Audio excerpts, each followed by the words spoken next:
covering South Bend, Elkhart, and all of Michiana. This is ABC 57 News at 6. One word, shocking. That's the same sentiment a lot of people share after it's revealed the death of star linebacker Manti Te'o's girlfriend is nothing more than a hoax. We're uncovering new details this morning. Plus, I don't want to freeze to death. Tenants living in this Warsaw apartment building have gone an entire week without heat. With the temperature expected to drop into the teens next week, we went searching for answers, and what we found may surprise you. Good Thursday morning. We appreciate you joining us here at ABC 57 News. I'm Keitha Nelson. We're off to a pretty decent start, but we've been mentioning all morning long, Monica has, that change is on the way. For more on that, we're going to turn to her now. Here's your ABC 57 First Warning Neighborhood Forecast. Thanks, Keitha, and we are off to a mild start. We're going to be watching for a few flurries today, but that's really the only concern from Mother Nature, as well as this couple of breezy conditions. As for the night, though, that's when we'll really start to see the cold take hold. Right now, all clear on live Doppler radar. Taking a look outside, clear skies for Warsaw and Rochester, so expecting those temperatures to be falling fairly soon. 28 Warsaw, 32 in Rochester, 32 in South Bend, but still 34 in Benton Harbor with mostly cloudy skies. So as you head out the door, not so bad. And we are looking at wind speeds between 5 and 10 miles per hour. We could see winds gusting up to 20, even 30 miles per hour before the work week is over. Planning out your Thursday, we're going to be watching for those scattered flurries, but again, they will be isolated. And as the day goes on, we're going to be seeing temperatures actually cooling down. So right now, within the last hour, we've seen the warmest temperatures we will be seeing for the rest of the day. Of course, that big cool down is ahead, though. We'll talk about that with your exclusive 10-day outlook. Keitha.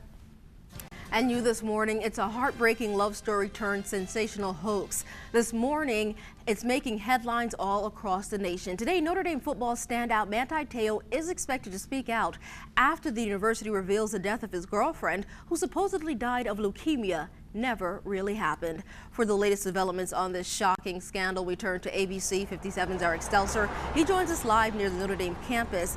Eric, this is unbelievable. Yeah, Keitha, definitely unbelievable. Manti Te'o falls in love with this woman. She then dies of leukemia. He thinks she's actually dead. Then he gets a call from the same phone number that was hers at an awards ceremony. Now, as that saying goes, you can't make this stuff up, but apparently someone did.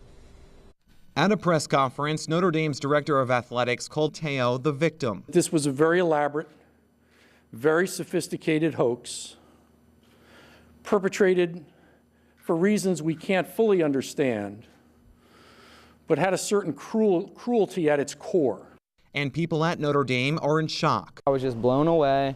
I had no idea that this thing could happen on this school. I don't know why someone would lie to him. He seems like a nice guy. He is a nice guy. A nice guy was exactly how he was portrayed by Swarbrick at the press conference. He says the woman called repeatedly after an ESPN award show. He then told his coaches, some teammates, and the athletic director what had transpired. And Notre Dame launched an independent investigation. The more trouble she was in, car accident, diagnosis of leukemia, failing health, the more engaged he would become. Swarbrick says although he was engaged, he was duped. The relationship was developed through phone calls and messages on the internet. The two never actually met each other in person. He compared this to the MTV show Catfish, an online dating show that follows a certain arch. An initial casual engagement, a developing relationship online, a subsequent trauma, traffic accident, illness, and then a death. And a spokesperson for Notre Dame said that Te'o is expected to speak later today. So once we get some more information for you, we'll have that on our newscast tonight and our webpage at abc57.com. Reporting live in Notre Dame, Eric Stelzer, ABC 57 News. All right, thanks, Eric. Now, since the sports website Deadspin broke the news about the hoax Wednesday afternoon, the World Wide Web has been in a frenzy. ABC 57's Daryl Bajora shows us how social media sites like Facebook and Twitter just lit up over this one. No shortage of surprise regarding the Manti Te'o story. Upon hearing the news, many are still trying to follow the timeline of events. Blarney, hoax, duped. Just a few of the reactions from websites like TMZ and ESPN. All this after news about Manti Te'o and the death of his girlfriend was found to be a hoax. Deadspin, an online sports publication, first broke the news. The article says Te'o's girlfriend was never injured in a life-threatening car accident, never had leukemia, and never even existed. Further on, Deadspin spells out how the two supposedly met after a Notre Dame football game at Stanford last year. Te'o says he traded phone numbers and continued to develop a relationship online. Upon her death, this photo emerged of her. Deadspin later found out that the girl in the photo is a real person, but definitely not Te'o's girlfriend.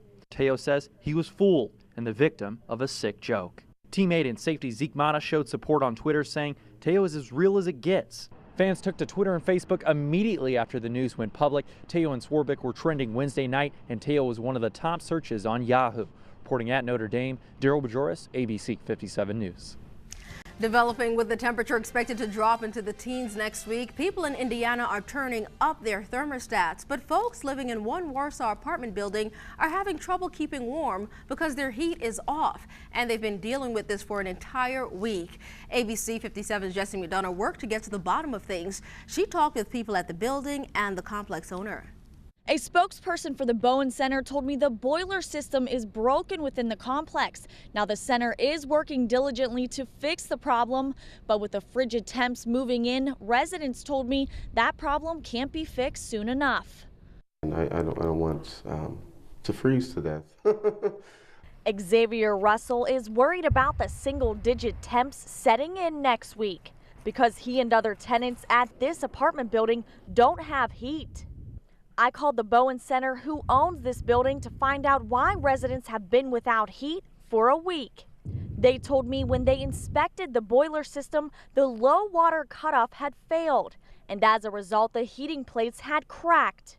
The center spokesperson says they called a boiler technician right away, but the replacement parts to fix the boiler just haven't come in yet. They say they've been doing everything they can to make sure residents keep warm until then. When we lost our heat, they brought up a whole bunch of heaters for us. Russell says he just hopes the heat is turned on fast before it gets any colder. That's super serious cold. The spokesperson for the Bowen Center told me those parts that need replaced are en route, but they are being shipped from out of state, so it could be a few more days before residents have heat. Reporting in Warsaw, Jessie McDonough, ABC 57 News. New this morning, for the first time since a deadly shooting spree, the Century 16 Theater in Aurora, Colorado is set to reopen. Today, nearly 2,000 tickets will be given to victims and first responders. Counselors will be on hand if anyone needs support. Several families of the victims are boycotting today's opening, calling the invitation disgusting.